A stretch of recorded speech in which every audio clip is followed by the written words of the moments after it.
আসসালামু আলাইকুম বন্ধুরা, আশা করি সবাই ভালো আছেন। আমি ভালো আছি। আজকে আমরা এই ভিডিওতে জানব মদিনা জীবনের প্রাথমিক কার্যাবলী, মসজিদ নির্মাণ, মদিনায় বিভিন্ন দল ও গোত্রের অবস্থা, আদিপত্যলিক, ইহুদি, খ্রিস্টান, মুনাফিক গোষ্ঠী, মদিনা সনদ।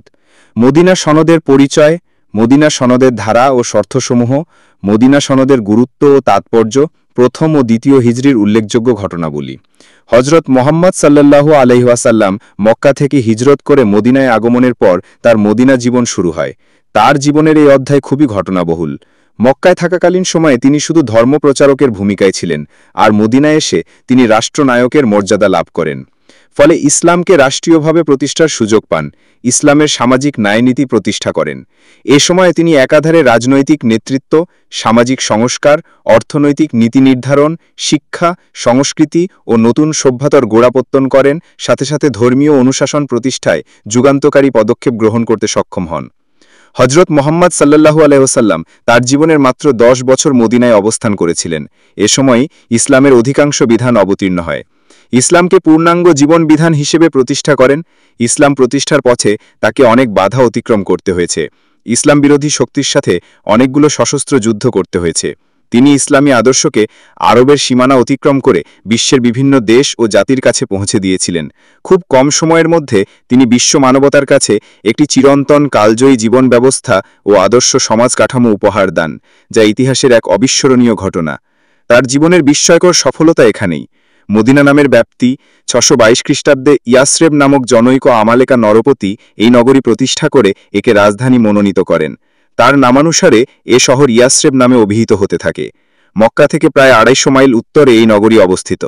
হজরত মোহাম্মদ সাল্লাল্লাহু আলাইহি ওয়াসাল্লামের শুভাগমনের পর এই নগরী মদিনাতুন নবী অথবা শুধু মদিনা নামে খ্যাত হয়। সেখানকার জনসাধারণ উৎফুল্ল চিত্তে রসুল প্রেমে প্রীত হয়ে এই নগরীর নাম পরিবর্তন করে মদিনাতুন নবী রাখেন। মদিনায় এসে রসুল সাল্লাল্লাহু আলাইহি ওয়াসাল্লাম সুনির্দিষ্ট সুদূর প্রসারী পরিকল্পনা গ্রহণ ও পর্যায়ক্রমে সেগুলো বাস্তবায়নের উদ্যোগ গ্রহণ করেন। মহানবী সাল্লাল্লাহু আলাইহি ওয়াসাল্লাম মদিনায় আগমন করার পর মসজিদ নির্মাণ, মুহাজিরদের অবস্থানাদি এবং অন্যান্য সাংসারিক ও পারিবারিক ব্যবস্থা সম্পন্ন করেন। মুহাজির ও আনসারদের এক অপূর্ব ভ্রাতৃত্ব বন্ধনে আবদ্ধ করেন। আনসাররা ইসলামের খেদমত ও নবীর আদেশ পালনে দৃঢ় সংকল্পবদ্ধ হন। প্রত্যেক আনসার মুহাজির ভাইয়ের জন্য বিষয় সম্পত্তির অর্ধেক ছেলে দিয়ে ত্যাগের চরম পরাকাষ্ঠা প্রদর্শন করেন। মদিনায় যে ইসলামী সমাজ কায়েম হয় তাকে সকল প্রকার অভ্যন্তরীণ গোলযোগ ও বাইরের দুশ্মনের হামলা থেকে রক্ষা করার জন্য তারা জীবনপণ করেন। হিজরতের পর হজরত মোহাম্মদ সাল্লাল্লাহু আলাইহি ওয়াসাল্লাম ও তার শিষ্যদেরকে মদিনাবাসীগণ সদরে গ্রহণ করেন। মদিনার পূর্ব নাম ছিল ইয়াসরিব। মহানবী সাল্লাল্লাহু আলাইহি ওয়াসাল্লামের সম্মানে ইয়াসরিববাসী এর নাম পরিবর্তন করে মদিনাতুন নবী বা নবীর শহর, সংক্ষেপে মদিনা রাখেন। মদিনায় হিজরতের পর মহানবী সাল্লাল্লাহু আলাইহি ওয়াসাল্লামের সামনে সবচেয়ে বড় সমস্যা দেখা দেয় মুহাজিরের পুনর্বাসন নিয়ে। যেসব সাহাবী জন্মভূমি মক্কা ত্যাগ করে হজরতের সঙ্গে মদিনায় চলে এসেছিলেন তাদেরকে মুহাজিরিন বলা হয়। মহানবী সাল্লাল্লাহু আলাইহি ওয়াসাল্লামের প্রতি তাদের অপরিসীম ভক্তি, শ্রদ্ধা ছিল। তারা ইসলামের জন্য নিজেদের ঘরবাড়ি, আত্মীয় স্বজন, বিষয় সম্পদ সবকিছু ছেড়ে এসে নিঃস্ব অবস্থায় মদিনায় আশ্রয় নেন। প্রিয় নবী সাল্লাল্লাহু আলাইহি ওয়াসাল্লাম তাদের পুনর্বাসনের ব্যবস্থা এভাবে করেন, মদিনাবাসী আনসারদের সাথে মক্কার মুহাজিরদের ভ্রাতৃত্ব বন্ধনে আবদ্ধ করেন। মদিনাবাসী মুসলিমগণ মক্কা থেকে আগত উদ্বাস্তু মুহাজিরিন ভাইদেরকে আশ্রয় দিয়েছিলেন, দুঃখ দুর্দশায় সাহায্য করেছিলেন এবং মহানবী সাল্লাল্লাহু আলাইহি ওয়াসাল্লামকে সকল অবস্থায় সাহায্য করেছিলেন। এজন্য তাদেরকে আনসার বা সাহায্যকারী বলা হয়। এই আনসারদের সহায়তা না পেলে ইসলাম মদিনায় এবং সারা বিশ্বে হয়তো প্রতিষ্ঠা লাভ করতে পারত না। ধর্মভাইদের প্রতি এরূপ আত্মত্যাগ পৃথিবীর ইতিহাসে আর কোথাও দেখা যায় না। মসজিদ নির্মাণ, মহানবী সাল্লাল্লাহু আলাইহি ওয়াসাল্লাম বনু নাজ্জার গোত্রের সাহল ও সুহাইল দুজন ইয়াতিম বালকের এক খণ্ড জমি ক্রয় করে মসজিদ নির্মাণ করেন। হজরত নিজেও নির্মাণ কার্যে অন্যান্যদের সাথে সক্রিয়ভাবে কাজ করেন। মসজিদের দেওয়াল তৈরি হয়েছিল ইট ও মাটি দিয়ে এবং ছাউনি দেওয়া হয়েছিল খেজুর পাতার। এটাই মসজিদুন নবী বা নবীর মসজিদ। এখানে বসেই মহানবী সাল্লাল্লাহু আলাইহি ওয়াসাল্লাম ধর্মীয় এবং রাষ্ট্রীয় সকল কাজ করতেন। কালক্রমে এটাই ইসলামের প্রধান মিলন কেন্দ্র হিসেবে পরিণত হয়। এই মসজিদের সাথেই তার পরিবারবর্গের বাসস্থান নির্মাণ করা হয়। সাহাবীদের মধ্যে এদেরকে আসহাবুস সুফা বা চত্বরবাসী হিসেবে আখ্যায়িত করা হতো। যাদের ঘরবাড়ি ছিল না তাদের বসবাসের জন্য মসজিদের একাংশ আলাদা করা হয়েছিল। মদিনায় বিভিন্ন দল ও গোত্রের অবস্থা। মদিনায় বিভিন্ন শ্রেণীর লোক বাস করত। মদিনার আদি অধিবাসী আউস ও খাজরাজ গোত্রদ্বয় পরস্পর ঝগড়া ভাসাতে লিপ্ত ছিল। এদের দ্বন্দ্বের সুযোগ নিয়ে মদিনার ইহুদিরা নিজেদের স্বার্থের জন্য তাদেরকে শোষণ করত। ইহুদিদের 3টি শাখা ছিল, যথা বনু কুরাইজা, বনু নাজির ও বনু কাইনুকা। বনু কুরাইজা ও বনু নাজির আউশ গোত্রের পক্ষে এবং বনু কাইনুকা ছিল খাজরাজ গোত্রের পক্ষে। ইহুদিদের কূটনৈতিক শত্রুতার ফলে বুয়াসের ভয়াবহ যুদ্ধ সংঘটিত হয়। এই যুদ্ধের ফলে উভয় গোত্রের অবস্থা শোচনীয় হয়ে পড়ে।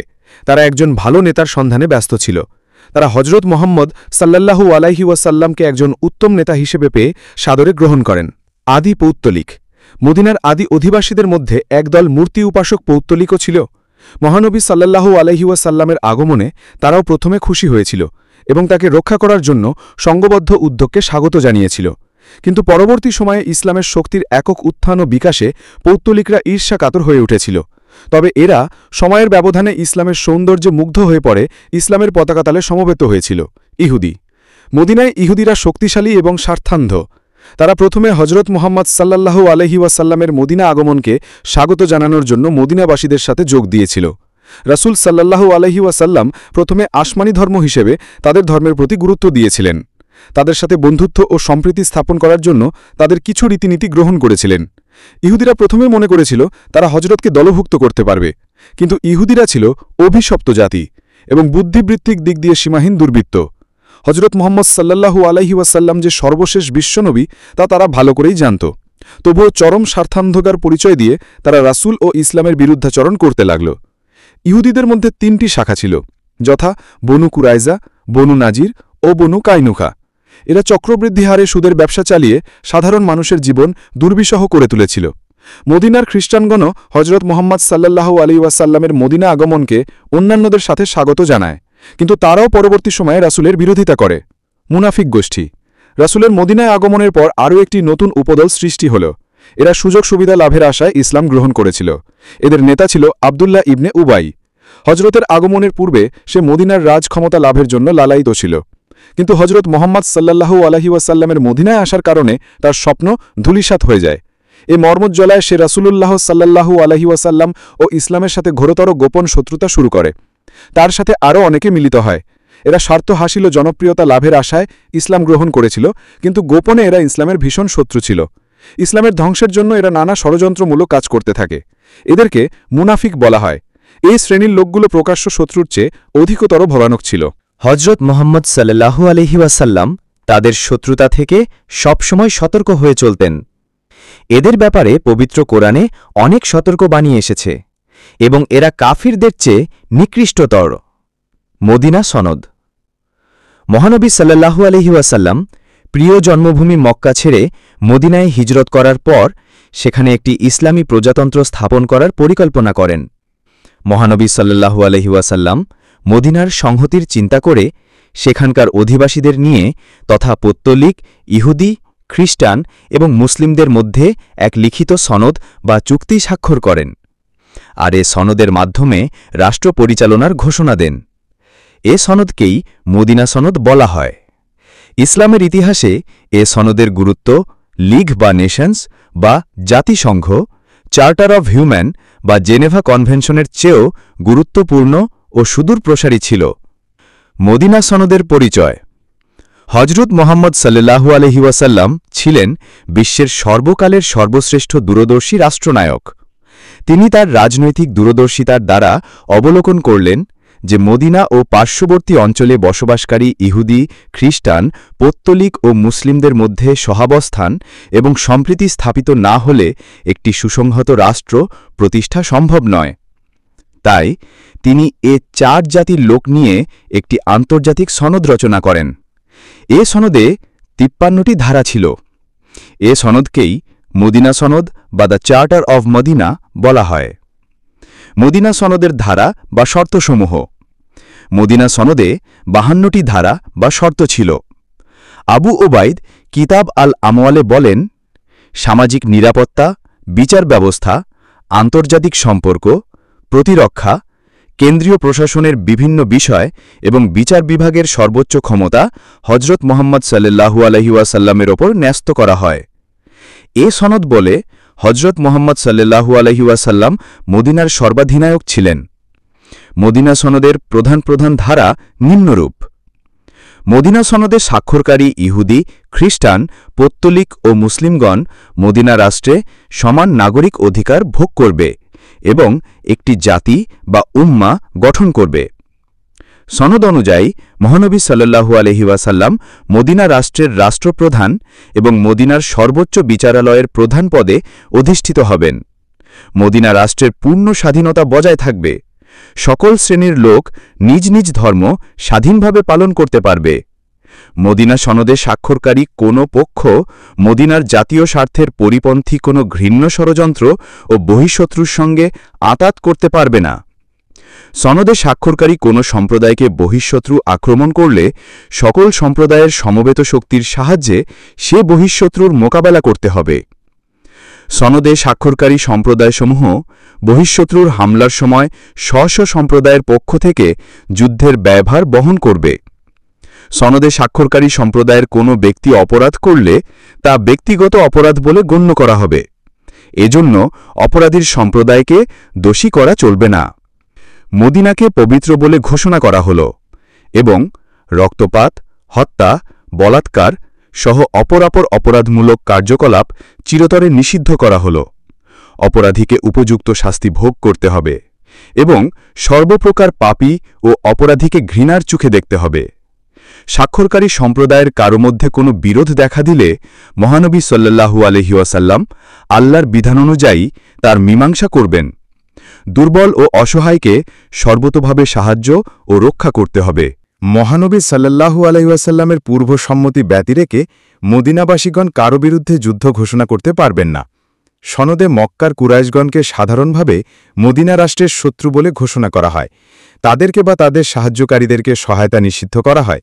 সনদে বলা হয়, প্রত্যেক গোত্র সম্মিলিতভাবে মহানবী সাল্লাল্লাহু আলাইহি ওয়াসাল্লামের ক্ষমতা ও কর্তৃত্ব মেনে চলবে, কিন্তু স্ব গোত্রীয় দলপতিদের গোত্রীয় প্রাধান্য অক্ষুণ্ণ থাকবে।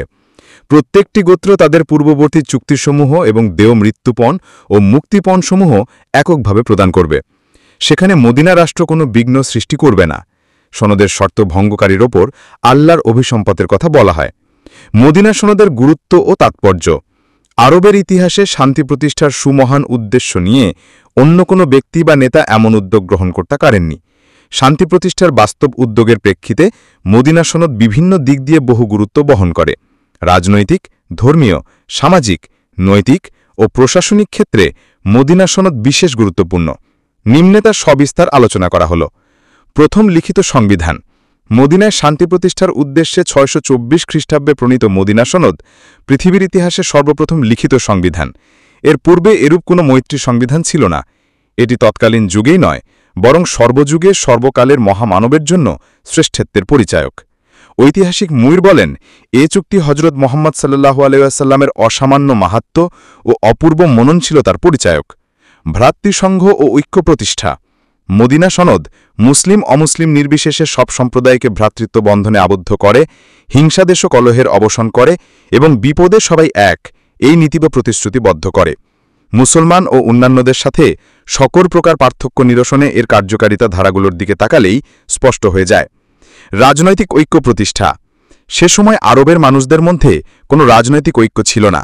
রাসূলুল্লাহ সাল্লাল্লাহু আলাইহি ওয়াসাল্লাম মদিনায় হিজরতের পর জাতি ধর্ম নির্বিশেষে রক্তের ভিত্তির স্থলে ভ্রাতৃত্বের বন্ধনে মদিনাবাসীর মধ্যে রাজনৈতিক ঐক্য স্থাপিত হয়।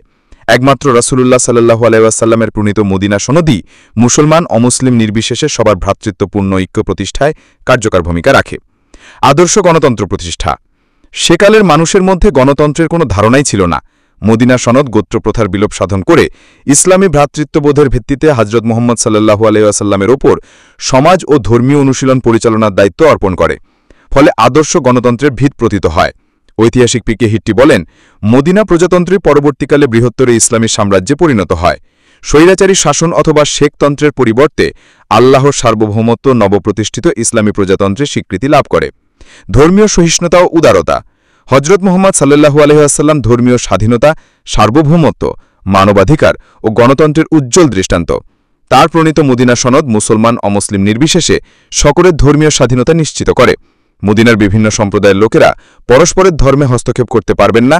এই শর্ত দ্বারা হযরত মুহাম্মদ সাল্লাল্লাহু আলাইহি ওয়াসাল্লাম যে মহানুভবতা ও ধর্মীয় সহিষ্ণুতার পরিচয় দেন তা বিশ্বের ইতিহাসে সত্যিই বিরল।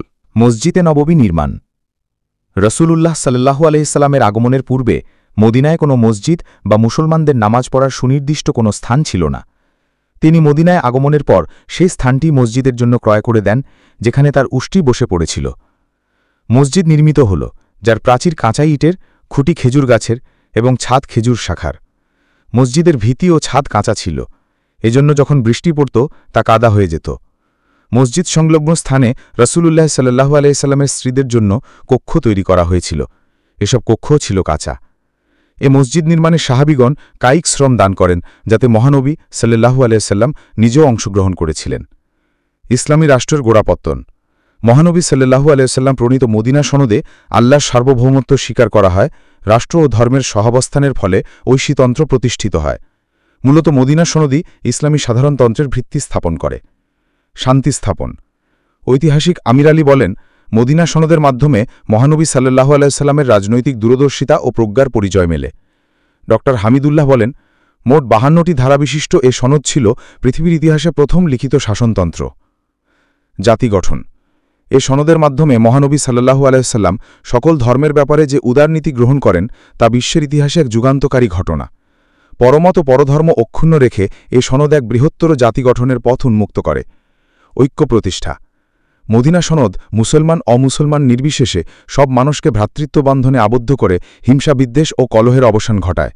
ফলে তাদের রাজনৈতিক লক্ষ্য একই রূপ ধারণ করে এবং বিপদে একে অপরকে সাহায্য করতে প্রতিশ্রুতিবদ্ধ হয়। রাজনৈতিক প্রজ্ঞার পরিচায়ক। মদিনা সনদের মাধ্যমে সর্বপ্রকার বিপদ আপদ থেকে ইসলামী প্রজাতন্ত্রের সংরক্ষণে সনদে স্বাক্ষরকারী গোত্রগোষ্ঠীগুলোর যৌথভাবে যুদ্ধ ব্যয় বহন করার ব্যবস্থা হযরত মুহাম্মদ সাল্লাল্লাহু আলাইহি সাল্লামের রাজনৈতিক দূরদর্শিতা ও অর্থনৈতিক আত্মনির্ভরশীলতার পরিচায়ক। ইসলাম প্রচারের সুযোগ লাভ। এ সনদের মাধ্যমে মহানবী সাল্লাল্লাহু আলাইহি সাল্লাম বিনা বাধায় ইসলাম প্রচারের সুযোগ লাভ করেন। প্রখ্যাত ইসলামী চিন্তাবিদ মাওলানা মহিউদ্দিন খান বলেন, লিখিত সনদের মাধ্যমে মদিনায় যখন ইসলামী হুকুমত প্রতিষ্ঠিত হয় তখন এর আয়তন ছিল মাত্র ৬ বর্গমাইল, কিন্তু মাত্র ১ বছরের মধ্যেই আশেপাশের আরও অনেকগুলো গোত্রের সাথে আলোচনার মাধ্যমে মৈত্রী স্থাপনের অব্যাহত প্রক্রিয়ায় এই রাষ্ট্রের সীমানা বহুদূর পর্যন্ত বিস্তৃতি লাভ করে। রাসূলের শ্রেষ্ঠত্বের স্বীকৃতি। মদিনার সনদের বদৌলতে মহানবী সাল্লাল্লাহু আলাইহি ওয়াসাল্লাম নবপ্রতিষ্ঠিত মদিনা রাষ্ট্রের ক্ষমতায় অধিষ্ঠিত হন। নবগঠিত এ রাষ্ট্রের সর্বময় ক্ষমতা তার করায়ত্তেই ছিল। এ প্রসঙ্গে জর্জ বার্নার্ড লুইস বলেন, এ দ্বৈত মতবাদ ইসলামী সমাজে মজ্জাগত ছিল এবং মোহাম্মদ সাল্লাল্লাহু আলাইহি ওয়াসাল্লামের শ্রেষ্ঠত্বই ছিল এর ভিত্তি। মদিনার রাষ্ট্রের সংহতি। মদিনার সনদ সংঘর্ষ বিক্ষুব্ধ ও শতধা বিচ্ছিন্ন ইয়াসরেববাসীকে সুসংহত করে নবগঠিত মদিনার রাষ্ট্রের গঠন, উন্নয়ন ও সমৃদ্ধি সাধনে বিরাট অবদান রাখে। ঐতিহাসিক আমির আলী বলেন, এই সনদ ছিল রণ উন্মাদ আরব জাহানের শান্তি, সহাবস্থান ও সম্প্রীতি স্থাপনের এক মহাপরিকল্পনা। স্থিতিস্থাপক সংবিধান। পৃথিবীর ইতিহাসে প্রথম লিখিত সংবিধান মদিনার সনদেই অরাজকতাপূর্ণ একটি নগরকে রাষ্ট্রের মর্যাদায় উন্নীত করে। ড হামিদুল্লাহ বলেন, এই সংবিধান ছিল খুবই স্থিতিস্থাপক এবং তা বিশাল সাম্রাজ্যের পরিবর্তিত পরিস্থিতিতে প্রয়োজন মেটাতে সমর্থ হয়। গণতান্ত্রিক মূল্যবোধ প্রতিষ্ঠা। ড ইব্রাহিম বলেন, মদিনা সনদের মাধ্যমে সত্যিকার গণতান্ত্রিক মূল্যবোধ প্রতিষ্ঠিত হয়। সমাজের সকল সদস্য একের প্রতি অন্যের অধিকার ও কর্তব্য সম্পর্কে অবগতি লাভ করে, ফলে তারা একটি নতুন সমাজ গড়ে তুলতে সক্ষম হয়। ইসলামী গণতন্ত্র। মদিনার সনদ গোত্রপ্রথার বিলোপ সাধন করে ইসলামী ভ্রাতৃত্ববোধের ভিত্তিতে হযরত মুহাম্মদ সাল্লাল্লাহু আলাইহি ওয়াসাল্লামের ওপর সমাজ ও ধর্মীয় অনুশাসন পরিচালনার দায়িত্ব অর্পণ করে। স্বৈরাচারী শাসন অথবা শেখতন্ত্রের পরিবর্তে আল্লাহর সার্বভৌমত্ব নবগঠিত ইসলামী প্রজাতন্ত্রে স্বীকৃতি লাভ করে। ধর্ম ও রাষ্ট্রের সহাবস্থানে ইসলাম একটি সর্বজনীন জীবন ব্যবস্থা এবং নবগঠিত প্রজাতন্ত্র গণতান্ত্রিক রাষ্ট্রে পরিণত হয়। ধর্মীয় উদারতা। মদিনার সনদ মুসলিম অমুসলিম নির্বিশেষে সব মানুষকে পূর্ণ ধর্মীয় স্বাধীনতা এবং নির্বিঘ্নে যার যার দিন ধর্ম পালনের নিশ্চয়তা বিধান করে। মদিনার বিভিন্ন সম্প্রদায়ের লোকেরা একে অপরের ধর্মে হস্তক্ষেপ করতে পারবে না। মহানবী সাল্লাল্লাহু আলাইহি ওয়াসাল্লাম এ শর্ত দ্বারা যে মহানুভবতা ও ধর্মীয় সহিষ্ণুতার পরিচয় দেন তা বিশ্বের ইতিহাসের সত্যিই বিরল। সর্বগুণে গুণান্বিত সর্বশ্রেষ্ঠ যুগান্তকারী এ মহাপুরুষ বিশ্বে ধর্ম ও রাজনীতির সমন্বয়ে যে ইসলামী প্রজাতন্ত্র প্রতিষ্ঠা করেন, উত্তরকালে তা বিশাল ইসলামী সাম্রাজ্যের রূপ পরিগ্রহ করে। যুগান্তকারী মহানায়ক। মহানবী সাল্লাল্লাহু আলাইহি ওয়াসাল্লাম যে নিছক একজন ধর্ম প্রচারকই নন, বরং বিশ্ব ইতিহাসে একজন শ্রেষ্ঠ রাজনীতিক বিপ্লবী মহাপুরুষ ছিলেন, তাও এ সনদে প্রমাণিত হয়। উইলিয়াম মুইর যথার্থই বলেন, it reveals the man in his real greatness, a master mind not only of his own age but of all ages. শাসক শাসিতের দায়িত্বানুভূতি। মদিনা সনদের মাধ্যমে এ ধারণা প্রতিষ্ঠিত হয় যে শাসক শাসিত প্রত্যেকেই সমান অধিকার ভোগ করবে এবং সমাজ ও রাষ্ট্রের কল্যাণে শাসক শাসিত নির্বিশেষে সবারই সমান দায়িত্ব রয়েছে। পরিবার, সমাজ, রাষ্ট্র কোথাও না কোথাও প্রত্যেকেরই কিছু না কিছু দায়িত্ব কর্তব্য আছে। জীবনের কোনো না কোনো পর্যায়ে সকলেই দায়িত্বশীল, কেউই দায়িত্বমুক্ত নয়। মহানবী সাল্লাল্লাহু আলাইহি ওয়াসাল্লাম এভাবেই শাসক শাসিতের দায়িত্বানুভূতি জাগ্রত করে এককালের দুর্ধর্ষ আরবদের সুসভ্য জাতিতে পরিণত করেছিলেন। সাম্য প্রতিষ্ঠা। মদিনা সনদের মাধ্যমে রাসূলুল্লাহ সাল্লাল্লাহু আলাইহি ওয়াসাল্লামই সর্বপ্রথম বিশ্ববাসীকে শিক্ষাদান আইন সবার জন্য সমানভাবে প্রযোজ্য এবং আইনের চোখে শাসক শাসিত উভয়েই সমান। তিনি নিজে রাষ্ট্রীয় আইন ও আল্লাহর আইন অকুষ্ঠভাবে মেনে চলেছেন এবং সকলকে সে আইনের অনুসরণ করতে বলেছেন। তাৎক্ষণিক ফল। মদিনা সনদের তাৎক্ষণিক ফলস্বরূপ মদিনায় মসজিদে নববী স্থাপন, মুহাজিরদের বাসস্থানের ব্যবস্থা, আনসার এবং মুহাজিরদের ভ্রাতৃত্ববন্ধন বিশেষভাবে উল্লেখযোগ্য। প্রজাতন্ত্রের প্রতিষ্ঠা। মহানবী সাল্লাল্লাহু আলাইহি ওয়াসাল্লাম তৎকালীন বিশ্বে ধর্ম ও রাজনীতির সমন্বয়ে যে ইসলামী প্রজাতন্ত্র প্রতিষ্ঠা করেন, উত্তরকালে তা বিশাল ইসলামী সাম্রাজ্য প্রতিষ্ঠায় সহায়তা করে। পি.কে. হিট্টি যথার্থই বলেছেন, মদিনা প্রজাতন্ত্রই পরবর্তীকালে বিপুল বিস্তৃত ইসলামী সাম্রাজ্যের ভিত্তিমূল স্থাপন করে। বিশ্বের ইতিহাসে মদিনা সনদের গুরুত্ব অপরিসীম। এ সনদের মাধ্যমেই মদিনার বুকে শান্তির ঝরনাধারা প্রবাহিত হয়। তাই প্রাচ্যের মনীষীগণ আবেগজড়িত কণ্ঠে বলেন, O man of the world, if you want to find out place from this world, you never find, you may go to Medina, you may go to Medina. কেন্দ্রীয় শাসন ব্যবস্থা প্রতিষ্ঠা। মদিনা সনদ গোত্রতান্ত্রিকতার অবসান ঘটিয়ে কেন্দ্রীয় শাসন ব্যবস্থার গোড়াপত্তন করে। এই সনদের কল্যাণে সকল অরাজকতা বিশৃঙ্খলা দূরীভূত হয়ে এক কেন্দ্রিক শাসন ব্যবস্থা প্রতিষ্ঠিত হয়। ইসলামের প্রসার। মদিনা সনদের মাধ্যমে রাষ্ট্রীয়ভাবে ইসলামী আদর্শ স্বীকৃতি লাভ করে এবং মদিনার ভেতরে বাইরে ইসলামের ব্যাপক প্রসার ঘটে। উন্নত সমাজ সভ্যতা প্রতিষ্ঠা। মদিনা সনদের তাৎক্ষণিক ফল হিসেবে মদিনায় মসজিদে নববী প্রতিষ্ঠা, মানবতের ভিত্তিতে সমাজ গঠন ইত্যাদি মহৎ কর্ম সম্পন্ন হয়। এভাবে একটা উন্নত সমাজ সভ্যতার উন্মেষ ঘটে। মদিনা সনদ ছিল ইসলামের বিজয়ের গুরুত্বপূর্ণ একটা পর্যায়। এর মাধ্যমে মহানবী সাল্লাল্লাহু আলাইহি ওয়াসাল্লাম ও ইসলামের সার্বিক মর্যাদা বৃদ্ধি পায়। ইসলামের প্রসার ও প্রতিষ্ঠায় এই সনদের গুরুত্ব অপরিসীম। ঐতিহাসিক হিট্টি বলেন, out of the religions of al Madina, the latest and largest state Islam arose. মদিনায় সামাজিক প্রতিষ্ঠানের প্রবর্তন। ভ্রাতৃত্ব প্রতিষ্ঠা। মদিনায় মহানবী সাল্লাল্লাহু আলাইহি ওয়াসাল্লাম ধনী ও গরিবের মধ্যে বৈষম্য সীমারেখা ছিন্ন করে সমতা ও ভ্রাতৃত্বের বন্ধনে এক উন্নত সমাজ ব্যবস্থা প্রবর্তন করেন। রাসূল সাল্লাল্লাহু আলাইহি ওয়াসাল্লাম মুসলমানদের মধ্যে ভ্রাতৃত্বের বন্ধন আরও সুদৃঢ় করার চেষ্টা করতে লাগলেন। তিনি আনসার এবং মুহাজিরদের মধ্যে পারস্পরিক বন্ধুত্ব চুক্তি সম্পাদন করলেন। সিদ্ধান্ত নেওয়া হল, প্রত্যেক আনসারের একজন করে মুহাজির বন্ধু থাকবে এবং প্রত্যেক মুহাজিরের একজন করে আনসার বন্ধু থাকবে। এরা একে অন্যের তত্ত্বাবধান করবে এবং পরস্পরের সুখ দুঃখে অংশ নেবে। এভাবে মুসলমানদের জন্য নিবিড় ভ্রাতৃত্বের বন্ধন তৈরি হল। সে সম্পর্কে সুস্পষ্ট নির্দেশ আল্লাহ তাআলা দিলেন, তোমরা একত্রিত থাকো। যে বন্ধনে তোমরা মিলিত হয়েছ সে বন্ধন আল্লাহর পক্ষ থেকে এসেছে এবং তোমরা একে অন্য থেকে বিচ্ছিন্ন হও না। আল্লাহ তোমাদের ওপর যে রহমত বর্ষণ করেছেন সে রহমতের কথা স্মরণ করো, যখন তোমরা পরস্পর শত্রু ছিলে, অতঃপর তিনি তোমাদের মিলিত করেছেন এবং তার রহমতে তোমরা ভ্রাতৃত্বের বন্ধনে আবদ্ধ হয়েছ। বিবাহ ব্যবস্থা।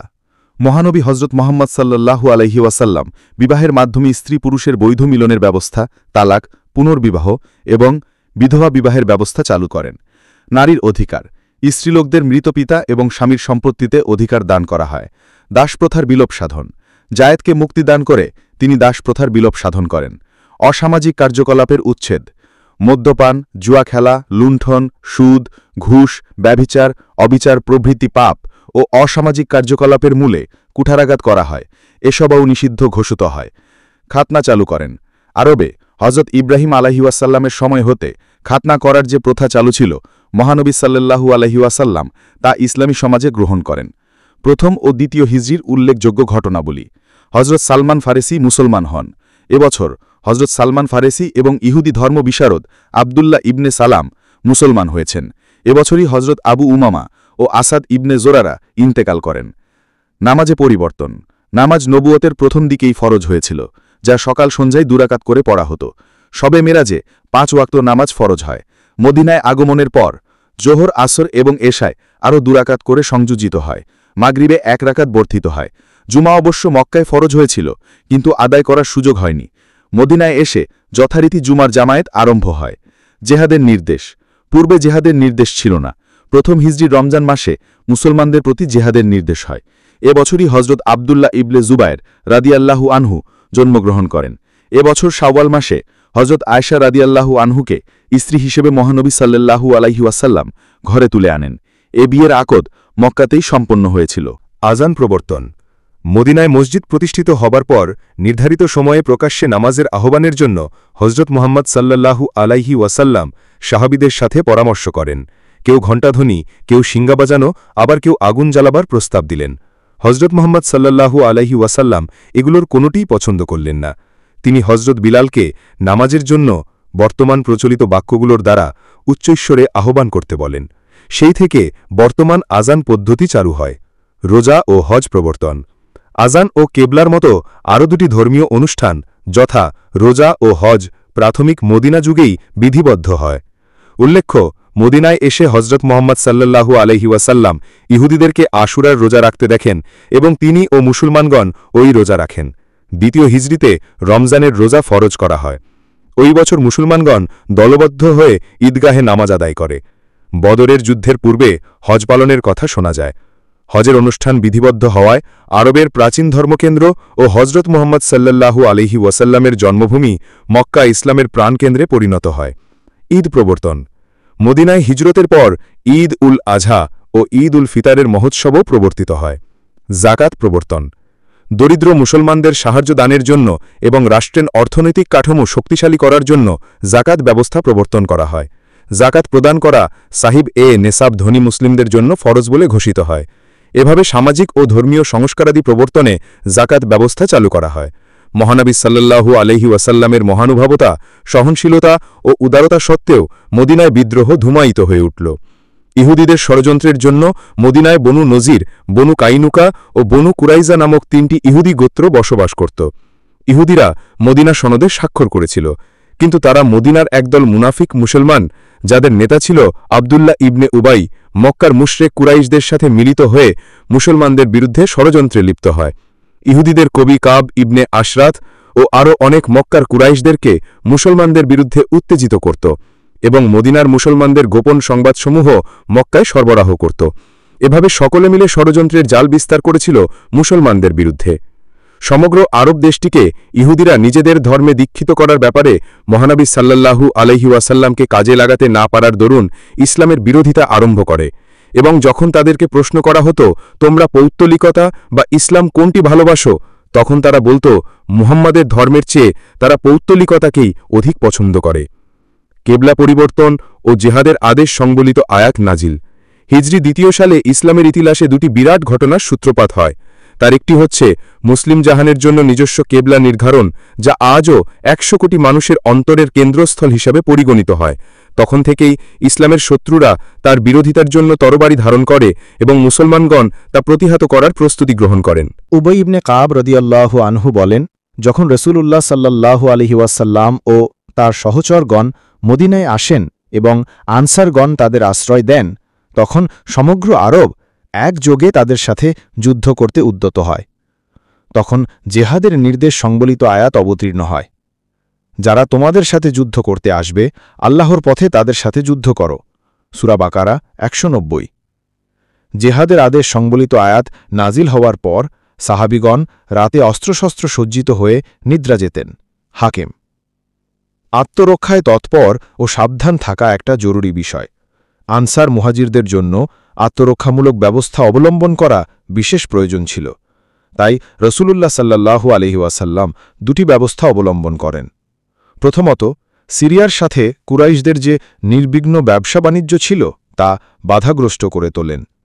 তারা সন্ধি করতে বাধ্য হবে এ চিন্তা থেকেই রাসূলুল্লাহ সাল্লাল্লাহু আলাইহি ওয়াসাল্লাম এ ব্যবস্থা গ্রহণ করেন। দ্বিতীয়ত, মদিনার আশেপাশে যেসব গোত্র বসবাস করত তাদের সাথে শান্তি চুক্তি স্থাপন করেন, কেননা আনসারগণ মুসলমানদের আশ্রয় দিয়েছেন। এ অজুহাতে কুরাইশগণ মদিনা ধ্বংস করার পরিকল্পনা গ্রহণ করে এবং আরবের অংশীবাদী গোত্রসমূহকে উত্তেজিত করে তোলে। গজওয়া ও সারিয়ার পরিচয়। আল্লাহর পক্ষ থেকে কাফেরদের সাথে যুদ্ধের নির্দেশ নাজিল হওয়ার পর থেকে মুসলমানগণ কাফেরদের সাথে অনেকগুলো যুদ্ধে অবতীর্ণ হন। এগুলোর মধ্যে কতগুলো যুদ্ধে মহানবী সাল্লাল্লাহু আলাইহি ওয়াসাল্লাম নিজে অংশগ্রহণ করেছেন আবার অনেক যুদ্ধে অভিজ্ঞ সাহাবীকে নিজের প্রতিনিধি করে পাঠিয়েছেন। যেসব যুদ্ধে রাসূলুল্লাহ সাল্লাল্লাহু আলাইহি ওয়াসাল্লাম স্বয়ং অংশ নিয়েছেন সেগুলো গাজওয়া, এবং যে সকল যুদ্ধে তিনি নিজে অংশ নেননি সেগুলোকে সারিয়া বলে। বেশিরভাগ গাজওয়া ছিল বড় আর সারিয়া ছিল ছোট। গাজওয়া ও সারিয়ার সংখ্যা। মহানবী সাল্লাল্লাহু আলাইহি ওয়াসাল্লামের জীবনে গাজওয়ার সংখ্যা 23টি আর সারিয়ার সংখ্যা 43টি। এ সকল যুদ্ধে আল্লাহ তাআলা তার ওয়াদা মোতাবেক মুসলমানদের বিজয় দান করেন। তবে উহুদ ও হুনাইনের যুদ্ধে মুসলমানদের অনেক ক্ষতি হয়েছিল। মুসলমানদের সমরনীতি শিক্ষা দেওয়ার জন্য এই দুটি যুদ্ধে তাদের আল্লাহ তাআলা সাময়িক পরীক্ষায় ফেলেন। বিশেষ দ্রষ্টব্য, ফটো দেখে কেউ বিভ্রান্ত হবেন না। ইউটিউবে সরাসরি অডিও ফাইল আপলোড না হওয়ায় কিছু এআই ফটো দেওয়া হয়েছে, বিষয়টি ক্ষমার দৃষ্টিতে দেখবেন।